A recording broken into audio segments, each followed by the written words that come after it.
the introduction. Maybe just for the presentation itself, please interrupt me anytime. So I prefer that it's more interactive. And we will just cover as much we cover in the 45 minutes or so. And anyhow, I'm going to share then the slides with Deep and Rahman for further information as well. As Rahman said, I'm coming from KU Leuven, but there is also a logo of Etch, and then you also read EnergyVille. So I'm going to quickly introduce all of these things. Maybe just something small about myself. I have been Austria, got my master's degree there. Then I moved to KU Leuven, my PhD. And pretty much since then, I've been working there as a postdoctoral researcher, later as a senior researcher, and then since 2024 as an associate professor. Maybe to KU Leuven in itself, we are actually quite an old university, so we have been celebrating last year our 600th anniversary. USA is celebrating 50 years this year, by the way. Okay. That's nice. So we are located in the city of Leuven in Belgium, which is very close to Brussels, to the capital. There are basically two big things that are known in Leuven. The one is the university, and here you can actually see a picture of the library that we have. Although it looks like it's a few hundred years old, it was actually built in the 1940s after the Second World War, but keeping the architectural design. But then you might also have heard about this one, which also comes from the city of Leuven. And basically, Leuven also hosts still the headquarters of the largest brewing company in the world. And they sell beer by liter, right? Sometimes they do, yeah. You can buy them. Yeah. Oh, really? Yeah. A liter of beer. Yeah. Legals? Buy a liter of beer. Yeah. Yeah. That's really nice. Although the younger generation doesn't drink as much as we did, so I'm not sure how the business is going. So maybe just a few numbers about KU Leuven as well. So we are a comprehensive university, which means we have, let's say, all the technical faculties and departments, but at the same time, also all social sciences. We also host the largest university hospital, or the largest hospital in Belgium, with I think more than 2,000 employees. No, it's even like 9,000 apparently. Yeah, I was very often that. So basically, we really do everything from canonical law to electrical engineering, which obviously is the most important. And the last few years in a row, we have also been the most innovative university coming out of Europe, and usually within the top 10 in the world. I think MIT scores also first or second each year. We score usually 7th or 8th or something. Then a few words to EnergyVille. So EnergyVille is a research collaboration that we have within Flanders. So Belgium is a complicated country. We have the Flemish region, we have the Walloon region, and we are pretty much like two separate countries, two separate languages. So also funding-wise, etc., we are quite but within Flanders, around 2010, when I started my PhD, we sort of understood that collaboration brings us further than actually competing for the same resources. And the energy-related departments from KU Leuven and from ITO, which is the national lab, basically we started running our research under EnergyVille. And later also IMEC joined the team. IMEC is a very large microelectronics research center in Leuven.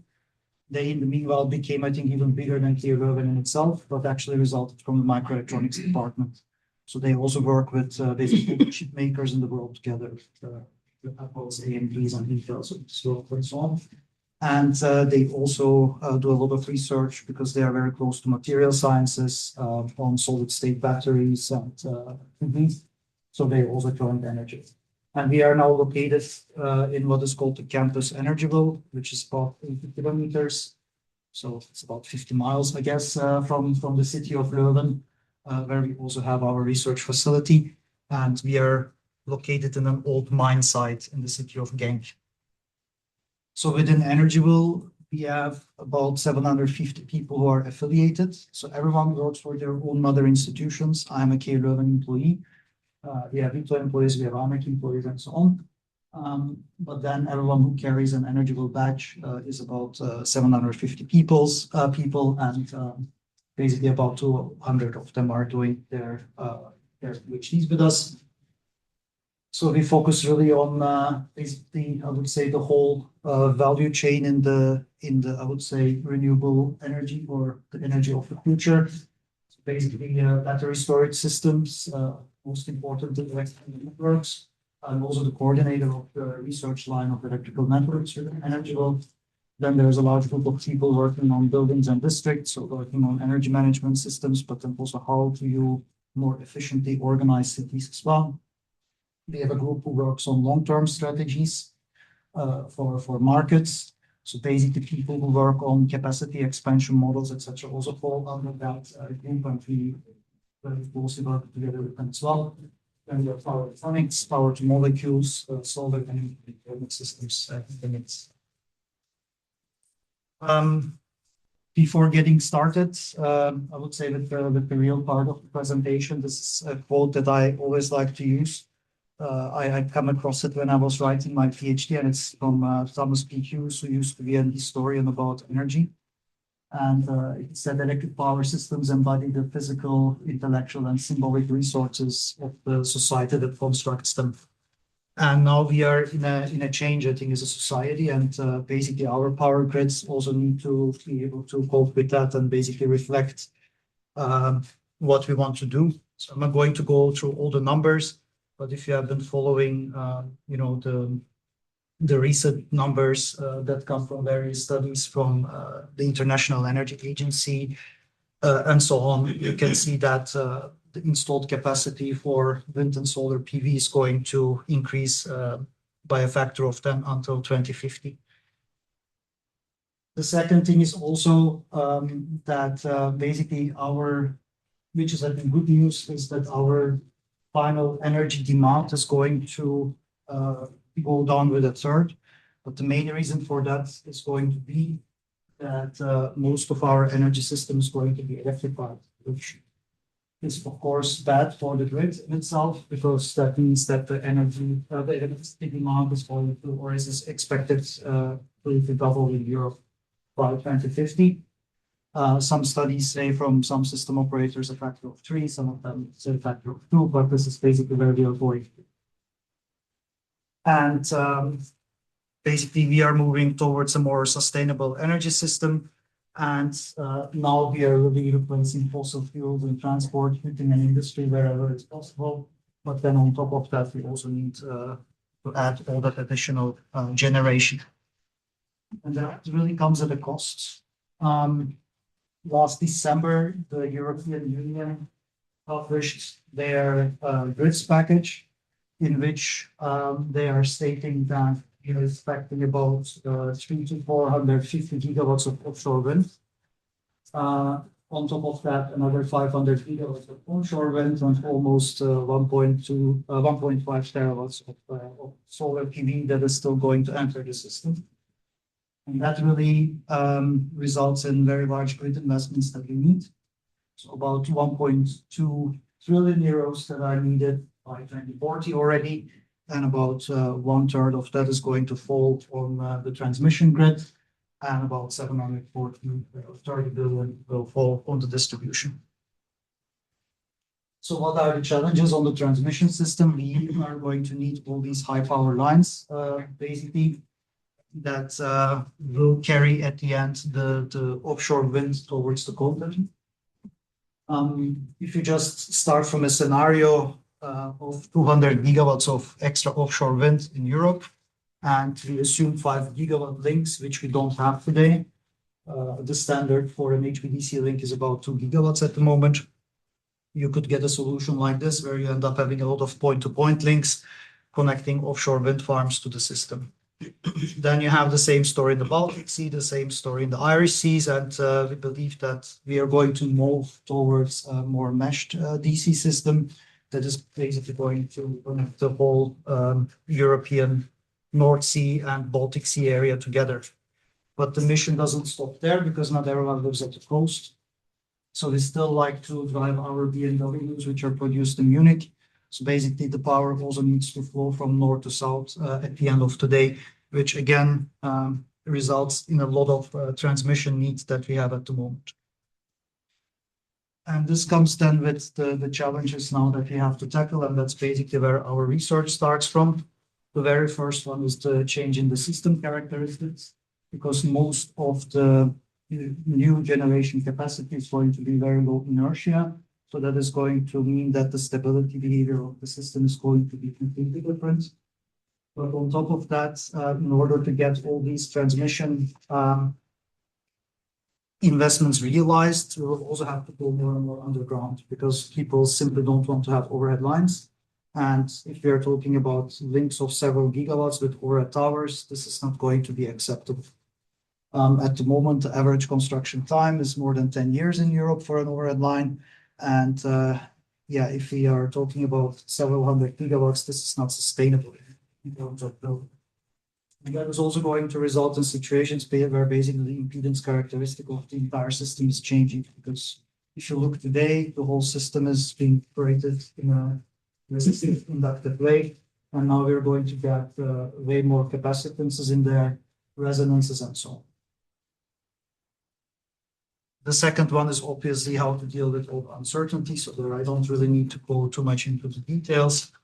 And the third one is also how do you deal then with all the changing regulatory and market rules. Just one example, we are heavily discussing, for instance, in Europe, if we should go towards a new bidding zone configuration, but we don't have a local marginal pricing in Europe. We have zones, basically where we see all the same price, like Belgium, Germany, most of the countries are a single zone. But now, if all the wind comes in the North Sea and all the interconnectors, this could be a separate price zone. But that doesn't sit well, for instance, with wind farm developers, because then they see their revenues dropping, and then you get into sort of a gridlock where then the wind farm developers are asking for higher feed-in tariffs or new constructions with contracts for differences and so on. And at the end of the day, it really hampers the development. So whatever solution that we come up with to make the system more efficient under the regulatory and market designs that might change or not, we need to be able to accommodate. And out of these reasons, basically, the changing system characteristics, the generation mix, and everything around it. About 2 years ago, we started the initiative, which is called the Energy Transmission Competence Hub within Belgium, within EnergyVille. So it sort of bundles the research that we are doing with 2 other colleagues, Dirk van Aerten and Jeff Beerten in the group, where we are with about 50 researchers in total are trying to tackle some challenges. So basically, how do we get more underground cables into the grid? How do we protect the future system when we have more underground cables, but also more DC systems, which are fundamentally different in terms of system protection? Jeff Beerten's research focuses very much on the control interactions, because we are now getting more and more converter-based generation which start interacting at frequencies that we didn't really design for. And basically my research is called Resilient DC Networks, but it very much looks at basically from a bit more operations research point of view, how do we plan and the system and how can we come up with more efficient operational procedures. So this is basically the composition of my little group. We are now at the moment with 2 seniors and I think 7 or 8 PhD students. So the focus of my research is try to understand how do we design an efficient system when we have more and more severe weather events, when the impedance and the basic inertia characteristic of the system is changing. So if you go for a worst case design, obviously that's going to be very costly and not really affordable. So the research questions that we want to tackle is how can we leverage the benefits that can be brought by more undergrounding, but also more DC transmission in the system.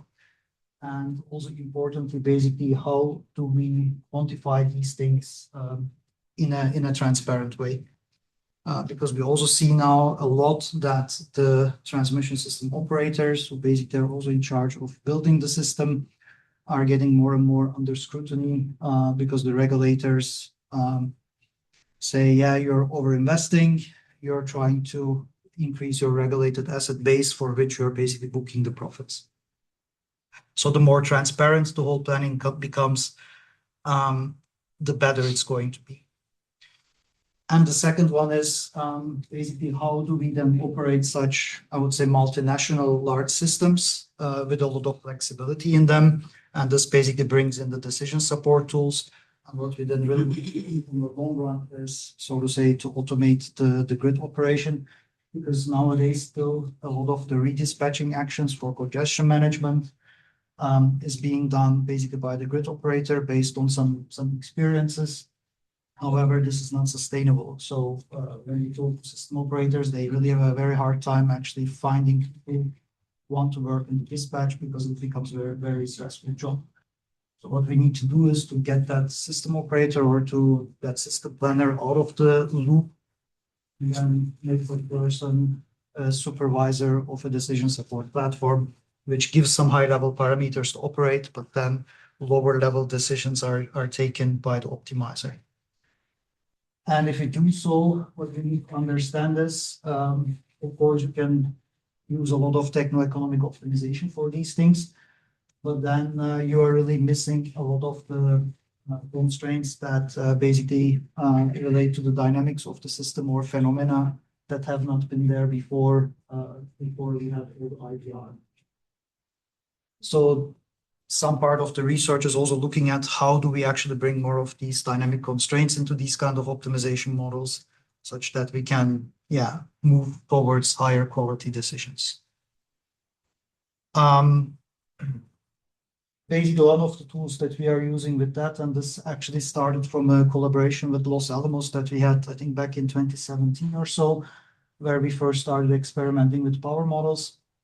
And then we started extending that tool in order to also be able to model meshed HVDC networks as well. So basically that we can really build these optimization models on the system as a whole, as we have a lot of these links in Europe and thinking about all these mesh structures and so on. So one of the things that we like to do with this kind of tool is actually to assist in cost benefit analysis.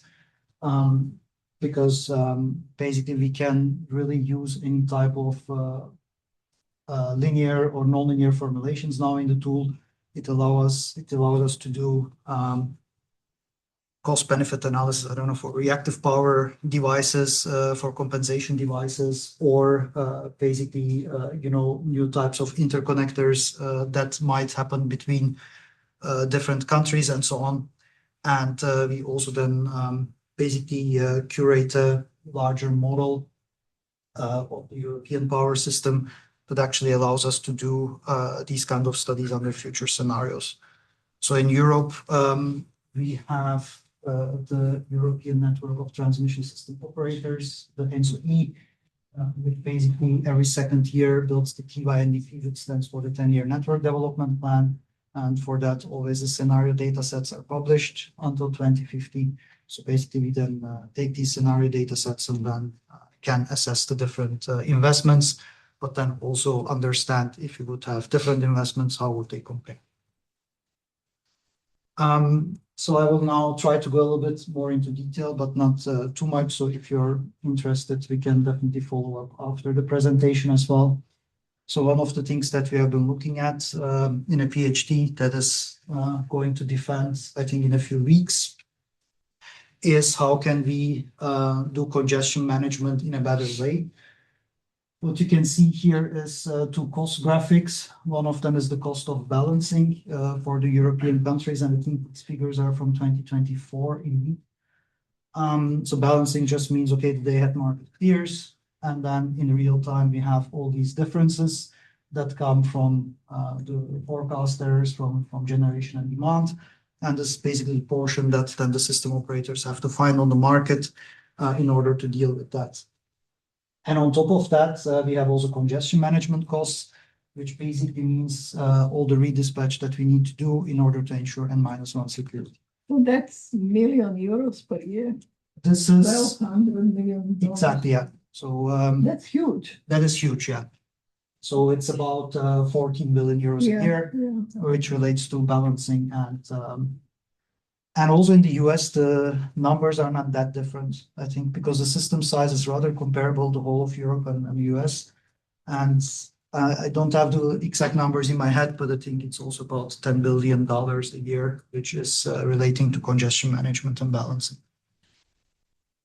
So the question becomes, can we do this a bit more efficiently? Because what happens today in the TSO business is the day-ahead market clears at 12 at midday.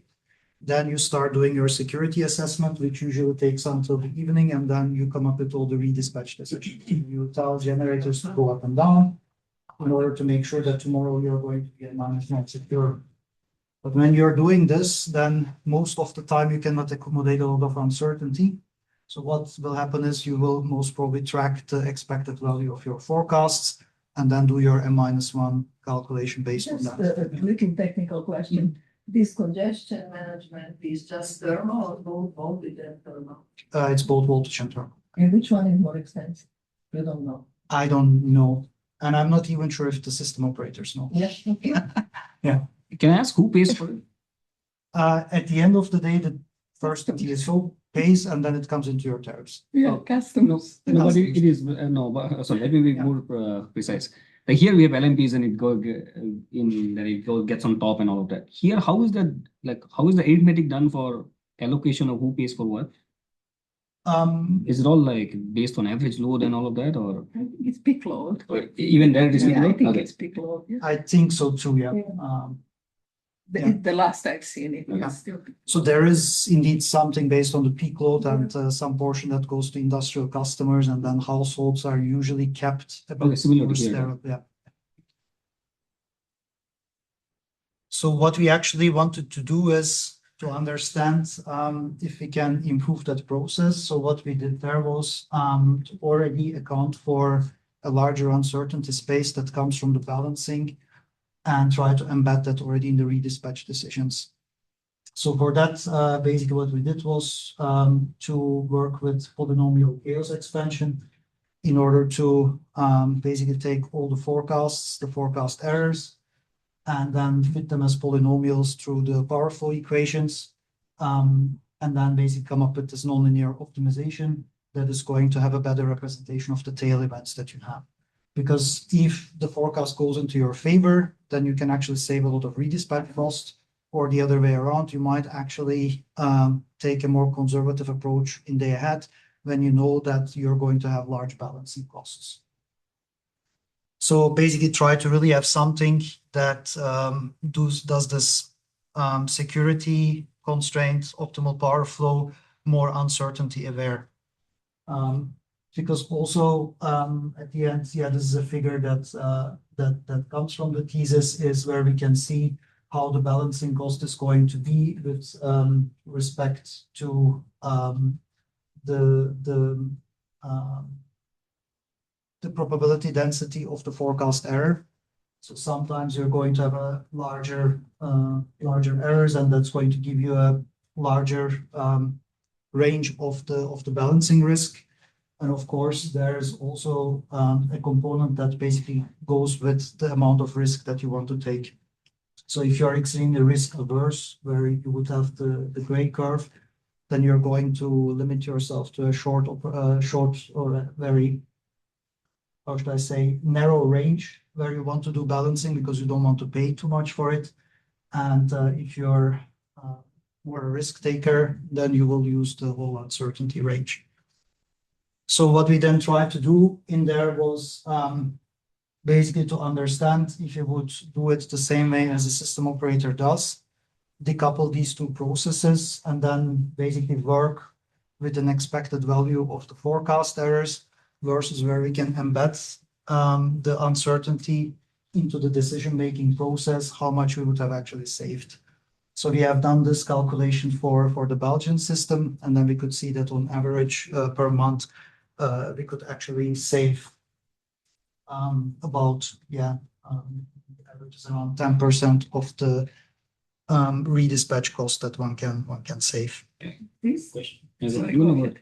I don't think that this includes contingency, right? This is just balancing in No, it because of does. predictions wrong predictions in demand or what? No, the model is also includes n-1 contingencies. So you really then try to balance what is going to happen. So we have in this country, there is joint optimization between reserves and energy market. No, we don't today. We do optimize joint Ah, here, optimization. yeah, Yes, okay, yes. here, yeah, no. Yeah, yeah. so I don't Mhm. think. Yeah. So that's pretty much done Mhm. now here. I don't know, the Galeana from Montreal, from McGill, he made his career on that, and I think Hydro-Quebec is using it. People are using it. So how is this different? Yeah, in Europe, it's still a decoupled process. So in day ahead, you basically have the security management, but then because we also have to collect everything on the intraday market, basically you're exposed to the risk of balancing in the intraday market. And very often what happens is that the uncertainty of the intraday market is not captured very well. Maybe just as an example, so in Europe, we also have what is called the regional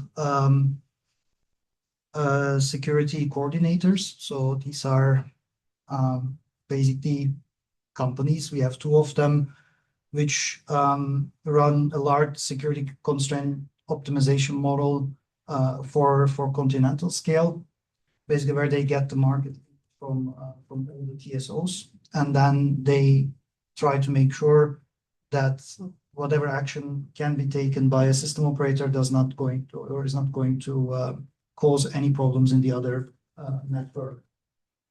If I change the set points of my phase shifters in Belgium, I can mess with the power flows in Germany, and basically this agency is going to coordinate that. They don't have binding decisions, but they make this whole analysis and then sort of give them back as recommendations. So what are those agencies? What are their names? They are called regional coordination but who are centers. they? It's Orezo. Orezo does it for the region of Belgium, France, Spain, Italy, and parts of Germany, I think. And then there's also one that is called TSCnet, which basically does it again for part of Germany, Austria, Switzerland, and I think the Netherlands. Like Tenet? TSCnet. It's So not the same as Tenet. No, it's not the same. Tenet is probably a shareholder, but Okay. because also basically all the TSOs are shareholders of these regional coordination centers. But is it true that they really coordinate it? What, Yes. What tools do they use? Can you explain? Yeah, so they really use basically a large optimizer. So it's like an LP based or a mixed integer linear problem. No, it's not even a mixed integer. It's a large LP problem that they are solving for about 6,000 buses, about 10,000 lines, and about 6,000 contingencies as well. And then they basically, the aim is there to minimize the upward and downward redispatch from all the generators over the next 24 hours. And so they do a linearized optimization and then have some heuristics in order to make it AC feasible afterwards. But what they do is for the 24 hours, basically what they optimize for is really the expected value. So they don't take any kind of uncertainty, with the exception of the expected wind and solar and wind. Sorry for asking too Yeah, many questions. no, of course, that's why I'm here. But you take all these countries, Belgium, stuff like that. How do they treat? Because at least in this country, there is pre-agreement between New York and New England that they're going to exchange so much, no matter what. So you cannot optimize that exchange in between. So what's being done in Europe? Yeah, so redispatch is always done internally. So what Just at the country level. Exactly, yeah. You So try it's to not solve it inside optimized. your country. So it's not optimized at the Corizo level. No. Okay. So what they then try to do in that optimization, as far as I know, is to add terms basically where then the exchanged power should deviate as little as possible. So that's what we call counter trading, and it's usually the most expensive measure. This happens all the time, that the flows are not the same as scheduled. Yeah. So they are then being measured, and then there is this very complicated, I think it's called the inter-TSO compensation scheme, that is then defined by ENSO-E. And as far as I heard, that everyone is unequally unhappy about it. where they sort of settle the costs afterwards. This is why I was asking, because this is an unresolved problem for us also. Yeah. Okay. So maybe sorry. Go ahead. Yeah. A quick question on that plot. It looks like it's not totally symmetric, and I'm trying to think through why you have the density shifted to the left, which seems like a nice outcome. You're getting more low costs more than high. I am not 100% sure about that, but one of the reasons is that that your forecast errors are also not Gaussian, because if you have renewables, you're always bound, but whatever maximum generation capacity you have, so your distribution is always skewed, right? Either it's skewed to the left when you have high wind conditions, or it's skewed to the right if you have low wind conditions, but it's never truly Gaussian. And I think so I'm not exactly sure which wind conditions are behind that. I would have to ask my PhD student about it, but that's I think the reason where you see a bit of off balance. That's also the reason basically where you see the differences in the savings that you have more or less, because you have then months where you might have less wind, then you're more skewed, let's say, to the zero side and so on. If I may ask. Yeah, sure. So because it's the day-ahead market, what's the implication on the electricity price? Does that mean, like, if you solve the uncertainty, does that mean that the customers have to pay the risk premium upfront because of the conservative solution? Not necessarily. So here the idea is anyhow, the TSO will always be very conservative, and they are not necessarily paying it upfront at the moment. They are paying it afterwards, after all the redispatch is done and being paid for. Higher prices, or like not necessarily? That basically comes into your, it's not in the energy component of your price, right? So this is completely different from the day-ahead market. In the calculation, we also assume that the day-ahead market is cleared the way it is, but we are not interfering with the market working. We are only interfering in the process where they do the security management. And that portion is always covered into with your grid tariff, so it's independent of the market clearing price. What you could try to do, which would be the most elegant solution, is that you, of course, embed all of these things into your market clearing, but then it becomes really even more complicated problem to solve. And again, in the European context, very difficult to do because, I mean, then you would have to really go to something probably also that is local marginal pricing and so on. But this is not a possibility in Europe. Every few years, we even have what is called the bidding zone review. So as I told, we have back here. I have to figure it in here. So here you can see all the different European market zones. So in the Nordic system, we have different, like more market zones. In Italy, we have 6 or 7, but most of the countries are a single zone. And we all know, for instance, that in Germany, you have a very large north-south congestion. It basically really influences the European market prices a lot. And everyone knows that you should split Germany in 2, but you cannot split in Germany in 2. That has happened after 1945 once. It is really like that. You cannot do it anymore. You cannot explain the German taxpayer that the ones in the north are going to pay less than the Bavarian, which have the highest GDP within Germany. This is it is problematic.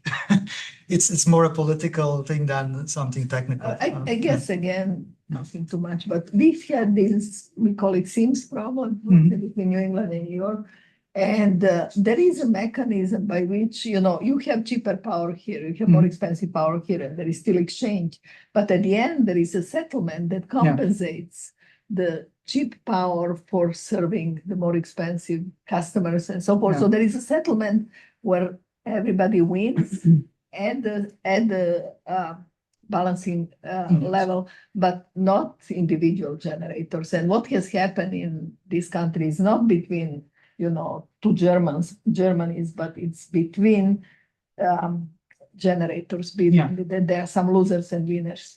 And so, again, I mean, there is a technical solution that, you know, algebra, which says, if you are selling me more cheaper, you know, I'll compensate you for this. And it's just like, no, indeed. Papers have been written on that. So, but nobody wants to do it. Exactly. Right? I mean, we have the same discussions, for instance, like the Norwegian, right?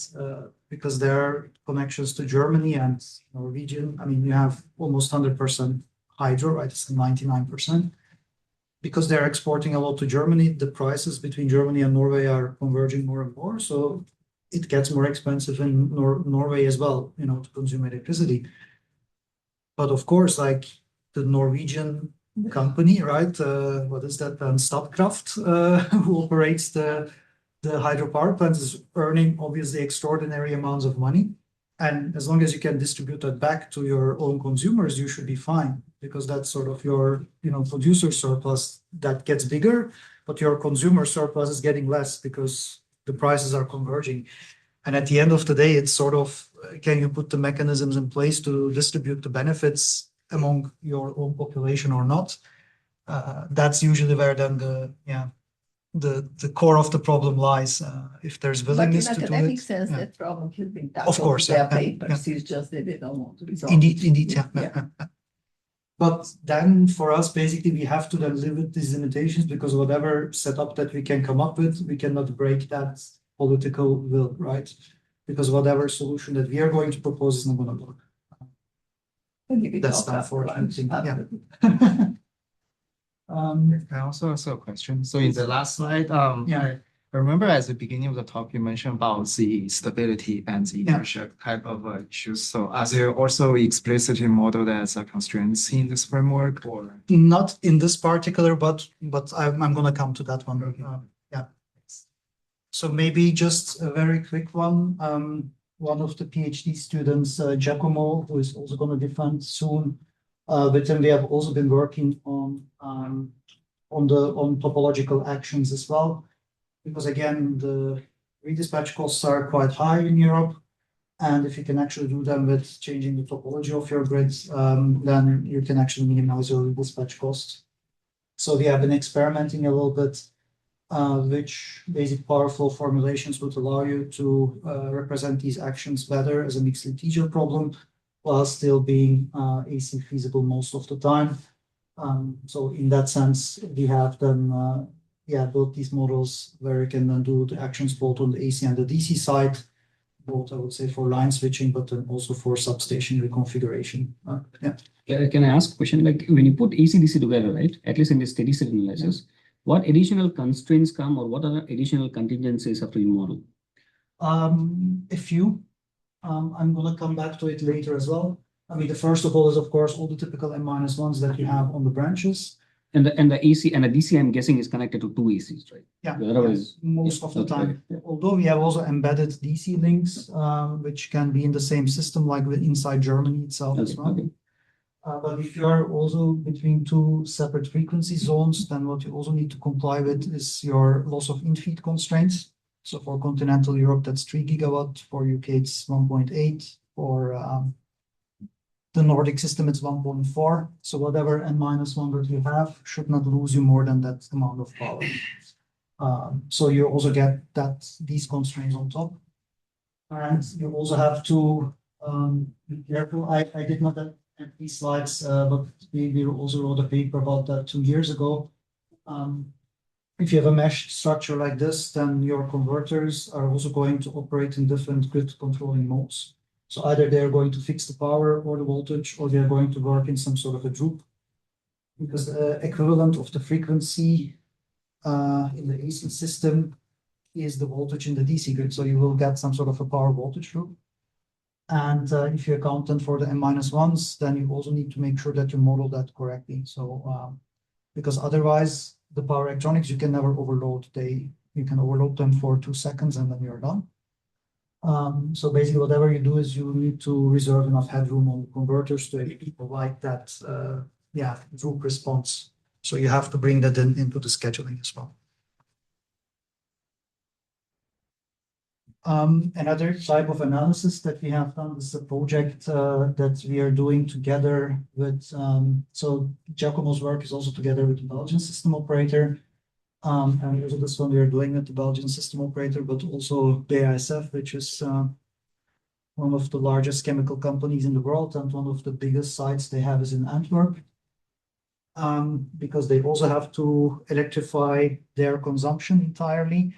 They are going to need a lot of rectifiers and And we wanted to understand, together with ADA and BASF, how many inverters can we actually host in that industrial region.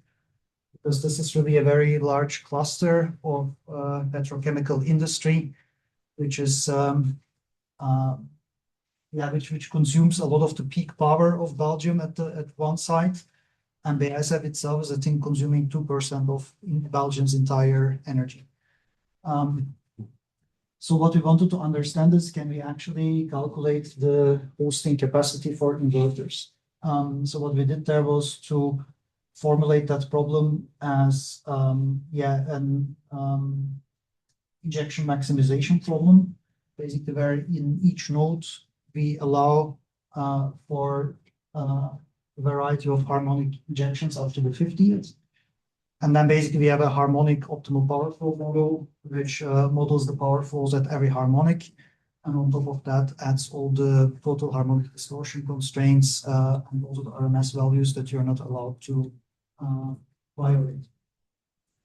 But of course, if you do that, you can try to understand how much can I inject until I really run into the limits that are coming from my standards. So we have also done some analysis of how would that look for the IEEE standard and the IEC standard, which sort of allocate the harmonics in a different way. What we could observe in the first place there was actually that if you blindly follow the standard, then you sometimes get issues when you're really near resonances, network resonances that you have. So then the standard more or less breaks and it gives you values which would actually violate the limits. But with the model that we have, because you're basically really looking at all the interactions and all the injections at the same time, you can avoid that issue. And the second problem we tried to solve in that paper, or actually in the two papers, was if we allocate the harmonic injection, how do we do it in a fair way? Because if, let's say, BASF gets everything, then their neighbors will be very unhappy because they didn't get it as well. So then again, you can try to work with different types of, let's say, ways of how do you, in an equitable way, distribute these things. What is a harmonic optimal power flow model? It's basically an OPF model which you solve at the same time for different frequencies. Position, yeah. Your impedance changes entirely, right? Because your inductance and capacitance goes with the frequency. But are the different frequencies linked also? Yeah. Because basically it's the same signal, right? Okay. So you have what is called also a total harmonic distortion constraint, which is a certain percentage in the grid. And this is basically the RMS value of all the harmonics sort of added together. Okay. Okay. And then this taking the average of, I think. Yeah. The hosting capacity that you depends very much on if your inverters are GFM or GFL. Yeah. And exactly. So this injection experiment is they are just injecting, they are not Exactly, controlling their voltage. So that was the key problem in Iberian blackout, right? Yeah. That all the solar plants were behaving like injections. They didn't power factor, they didn't control the voltage. So is it fair to raise that issue? Because I think we have at least 2-3 students in my group working on what is actually the value of getting rid of those harmonics that you see there by controlling, doing better internal control, fast control. And everybody starts from the droop, so you forget about that question. So what are your thoughts on that? So to tackle that problem, basically in that project, we are also working with Professor Gerten's group, who's basically in our research group as well, where we are trying to understand what is the characteristic injection that can come from grid following, grid forming inverters, is the thyristor based, is the IGBT based. So they really do the detailed inverter modeling. And what we then want to understand is, so this is the extension that we are working on at the moment, is because each inverter is different, you sort of get an uncertainty around the injections that you have. And here the thing is, harmonics don't necessarily need to be bad, because if you inject in one node a harmonic that is, let's say, at a phase angle 0, and in the neighboring node you have one at phase angle 180 degrees, you're fine, more or less. If the impedance would be low between these 2 points. So what we want to do is to sort of provide a range of phase angles that these harmonics can take. because that very much depends on which type of inverter you're using and basically if it's grid following, grid forming, and so on. And I sort of embed that uncertainty into this hosting capacity calculation, because this is still, I would say, a very worst case way of looking at it, where we assume that all the harmonics are perfectly amplifying each other, which is not going to be the case. And on top of that, so we have a third researcher who works on that. So I don't have the slides here, but the problem also becomes at the higher frequencies is that the range of your impedance uncertainty becomes very big. So if you have a cable, let's say a 1,000 square millimeter cable, which will then have a diameter of, I don't know, maybe a few hundred millimeters max. They can have production tolerances, which is maybe 1 or 2 millimeters plus or minus. And that sort of goes into all the insulating layers and so on and so forth. And if you sort of push that through, you see that at the 50th harmonic, you really get a very large impedance uncertainty as well. So this is also what we are embedding at the moment in the model. It becomes very tricky to then solve it, let's say, as a robust optimization problem. So we are doing it with some Monte Carlo approach. But at the end, we also want to bring that into account, because as a system operator, when you define these limits, you want to be on the safe side. So then you want to understand basically on which end of the impedance spectrum you're going to be, or you want to be. Yeah.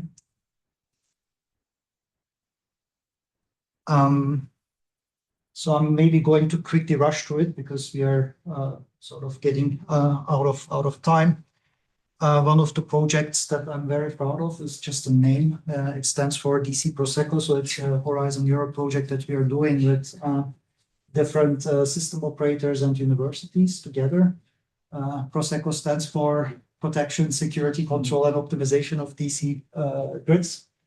And basically in the work package that I am the leader of, what we are trying to understand is how can we sort of build an operational model. And we are actually building a power flow scheduler that is then going to run on some dedicated hardware and is then going to communicate set points to the converters. Isn't it true that we still don't have protection for DC? Semi-true. Well, so what are you doing about that problem? It's all embedded into fancy stuff, but that problem is still there. DC breakers. DC breakers, yeah. So there is a few companies. Hitachi offers them. Yeah, we are going to go see it in 2 weeks. So then I can tell you a bit more. There's also a company called Cybreak, which is from Sweden. It was a startup. They were then bought over by Mitsubishi Electric, and I think they also offer at least a 320 kilowatt breaker, as far as I know. The issue is that it's a bit of a chicken and egg problem. So the system operators tell the manufacturers, well, this is the catalog product I can buy. And the manufacturers say, well, if you don't order one, it's never going to become a catalog problem. And we are a little bit in there at the moment. Mm-hmm. And one of the challenges is also if you're going to really mesh DC grids like this, where you have very long distances, your protection has to basically detect the fault, send a clearing signal, and break everything within maximum 10 milliseconds or so, because then your converters die. So then really detecting the faults and clearing them becomes a very large issue. So there are a lot of other people in our research group, especially from Dirk van Aertem's group, who really work on different protection concepts as well. In fact, in Leuven, in a previous project, which was called Promotion, also related very much to protection. We have also then actually even defined a testing procedure because a DC grid doesn't exist. This protection system doesn't exist. So how do you test the requirements? So what we did was to systematically come up with that. And now we have also a senior researcher, Garen Chafee, who is then also working in the EIC, in the standards committee, also for DC protection testing, for instance, where some of the aspects we could actually get into the standards as well. It's been a 50-year-old problem, really. Yeah, and it's something very basic, right? You don't have a zero crossing. But also like these hybrid breakers sort of work on that principle a little bit, right? So you have this electromechanical, like power electronic and mechanical breakers and so. If you guys want to do PhDs, those who have not done it yet, it's been tried many times, right? And it's no good solution. So we will see, and but at the end of the day, what we want to have, at least for my part here, is to focus a little bit more on the operational side of the things. So what we need to have is sort of the scheduler, which every dispatch period, meaning every 15 minutes, can actually calculate new set points for all the converters with the anticipation of what's going to happen in the next 15 minutes. So we are going to have a lot of, we are going to have some forecast errors. We will have to take n-1s into account, our loss of in-feed constraints and so on. The droop responses that are coming from the converters to balance the power flows all the time. So we want to then understand what is the most likely system state in 15 minutes. And if we should then detect some violations, that we can do redispatch, because it's going to affect all the North Sea countries, right? Either the curtail winds, which might be for free, but the moment you need to alter the power exchanges that you have, so if you cannot solve this in your offshore area, then it starts becoming expensive with the counter trading that you need to do, and this is something that we need to avoid. So in the past, we have been working actually on some state estimation, also for AC and DC grids. Basically, where you can have some measurement errors, maybe some missing measurements, and you try to understand what the most likely system state is going to be, knowing the characteristics of your grid and what your equipment can do. And we basically want to apply that same principle in trying to understand what we're going to have in 15 minutes. So we are going to misuse our state estimator for that. Again, the state estimator we have built in an optimization-based way, because at the end of the day, you're solving some sort of a least square problem. So you can also do it with an interior point solver rather than having to rely on some solver heuristics and so on that is more custom made. And in recent work at PSCC with a researcher from the University of Sao Paulo, we have also then been extending on that because also your measurements are not synchronized all the time, and then you might get say more actual information from other measurements. So using some Bayesian approach, then we try to improve on your process. But maybe I'm not going to go through the details. If you're interested, I can also share the paper with you. Another project that we are involved in, and this goes a bit more into the direction of getting decision support tools into the control room for the system operator, is called data loss. We are working there with a number of system operators, also with Siemens Energy and other universities, but more importantly, also with a company called PSI. And PSI makes the SCADA systems for the German transmission system operators.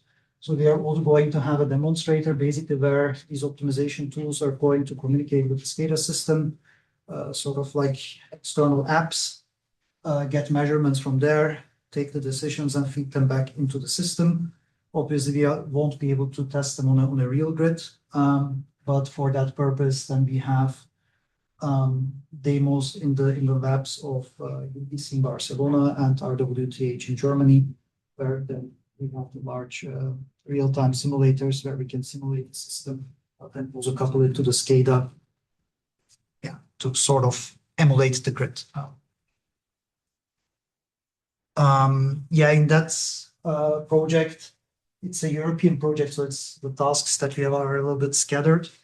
We are also working with one of the distribution system operators who are partner. One of the things that we wanted to understand, because they also have issues with data center connection requests, but then also EV chargers and so on. If also extending the system with some medium voltage DC would be an option. So instead of building 110 kV lines, can you do it with a 50 kilovolt DC system or not? So we have done there also some cost benefit analysis for some of the networks they have given us to see how much curtailment you can save. And there is some benefit of DC, but at the end, the question, I think that the costs eventually will not justify it. So if you're able to build the overhead line, then you're going to be much, much better off with that. And another issue that we have also been looking at is in Germany, they are also now discussing how the reactive power management between the distribution and the transmission system operator should be. So you can basically, they are talking about enforcing constraints at every exchange point, but this can be done either at all times. This can be done, let's say, over the course of a day or a month, whatever you want.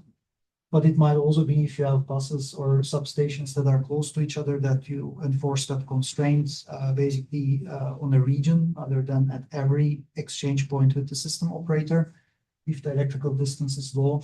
So we have also done some analysis if you would have DC links versus basically no grid expansion versus grid expansion, where you also have some reactive power compensation equipment.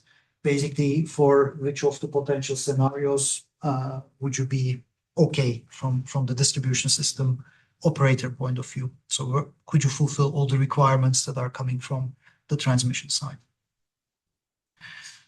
Another thing in that project that we are also looking at is to understand if we can avoid splits in the system. So for that, we are basically trying to understand what the response of generator is going to be if you have a loss of in-feed event and your power flows on your interconnectors are increasing, and if you could schedule your generators and your HVDC converters according to that. So this is also basically a very similar case, just a toy example that a bit resembles Spain and France, where you have a DC link in parallel with an AC one. And what they do in today's operation is that the DC interconnector works in what is called an impedance emulation mode. So it basically behaves exactly in the same way as the parallel AC line in real time. But this might be actually too restrictive, or it might not use the full potential of the DC link itself. So if you know that when you have a large event and this AC line might go into a trip, you might have preventively shifted some flow from the AC line to the DC line in order to have more headroom on the AC line for that loss of generation event. So this is something what we are trying to understand. It's very early work, so we just started doing that. I'm not very confident about the results, so I'm not going to go, into the details of this. And when it comes to stability constraints, and I think we're coming to the end, one of the things that we have also been looking at is, so with HVDC links, you can actually very quickly exchange power. Very quickly means you can do a full power flow reversal within about 200 milliseconds. So the interconnector between Spain and France, for instance, is a 2 gigawatt link. So within 200 milliseconds, you can basically do 4 gigawatts. Which can actually help you to exchange services very, very quickly between zones that are not connected synchronously to each other. So what we wanted to understand is if we have the system, and this is actually today's system, we have a bunch of HVDC links, how should we schedule them such that if you have a loss of in-feed event, we can very quickly shift power from, let's say, continental Europe to the weaker zones. And that had actually resulted from a project that we did for the European Commission 3 years ago, where we wanted to understand what the benefits of the Celtic interconnector are between Ireland and France. So there we didn't really take an optimization approach as such. So we just wanted to understand if you schedule the system as it is, with no loss of in-feed constraints, where would your market clearing leave you? And based on that, try to understand, do we have low inertia hours where we would violate Rock-off constraints and minimum frequency constraints, and then sort of correcting these hours. And if you would do that, basically you sort of end up having the black line here and some extra costs that you need to pay for starting up classical generation to foresee enough inertia in the grid. And then we made the assumption if you have some headroom on the DC link that you can always provide, basically where you would end up with. And then we could see that there was quite a bit of economic benefit that we could actually get out of that link by providing that service. So between the three models where you don't have any frequency constraints, where you have the constraints, and where you use the DC, we had about savings that can go to about tens of millions of euros a year. So then we wanted to take it a step further, trying to understand if we can actually embed this into a unit commitment model. And again, this is a very simplistic way of looking at it. So where we try to just linearize basically the frequency response and try to understand if I now take energy out from, let's say, a zone where I have more inertia available, and then ship it to the other side in the case of loss of in-feed. How will the frequency deviation here look like, and how will it look like on the zone where I've taken the energy out, because I cannot mess too much with that system either. And can I actually gain something with this? So we did some modeling of how the response of, or basically how the rate of change of frequency could be in both cases, and then try to embed that as a constraint into the unit commitment problem. So what that thing will do is, it is going to make sure that you have enough spinning reserves for the largest loss of in-feed that you can have. That is, of course, also determined by the commitment state of the generators and their output. And at the same time, you're going to foresee enough headroom for exchanging frequency reserves between these countries in a very quick way, which is then basically going to follow some sort of a ramp, which would be the same as the generator's frequency containment reserve response. So like a frequency troop. And then again, we have done some analysis about that on the European grid. Again, sort of allowing the DC links to participate and to provide that service versus where we don't. And yeah, here you can see a plot where we have sort of put that against different minimum allowable frequency in the grid. So if you're very tight, of course, then your operational costs are going to increase. But we could always see that there is some benefits of utilizing the DC link for that.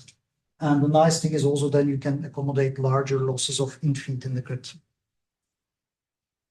Yeah, and maybe this one I'm going to skip over. So there's also some analysis that we have done together with RT in order to understand if we can improve the resilience of the system. So what we have done there, if we invest into underground assets, so this can be underground cables, AC or DC.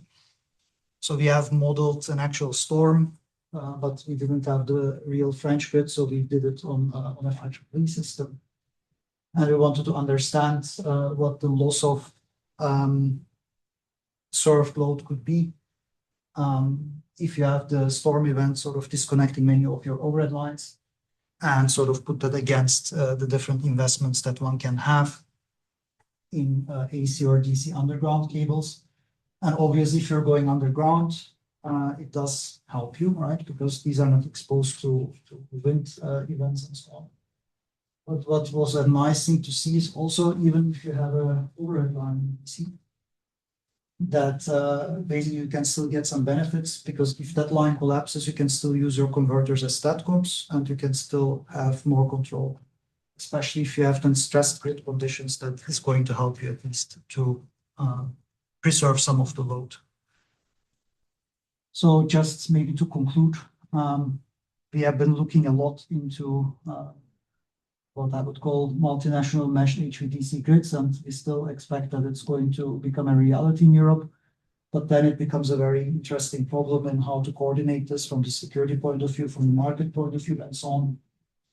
And basically, can we achieve a least regret design in the future? So this is where we want to go. We can take many different uncertainties into account.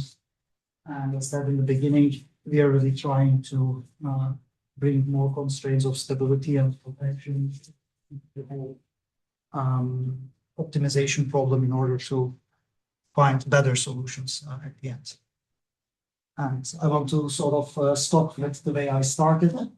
And I hope that at least, our research contributes even a little bit to that we can have an electric power system that embodies our, intellectual resources of the next coming 50 years. So thank you very much for listening to me. Can I answer a quick question about the last part? So, Yeah. sorry, I don't know the details about the HVDC type of stuff, but I just read on the news that in the past 2 or 3 years, there are actually a lot of like events in Europe, especially the undersea, like CHVDC tripped off a couple of times or as a gigawatt level. So, does this proposed framework could potentially solve that and also make the system more stable? Indeed. So basically,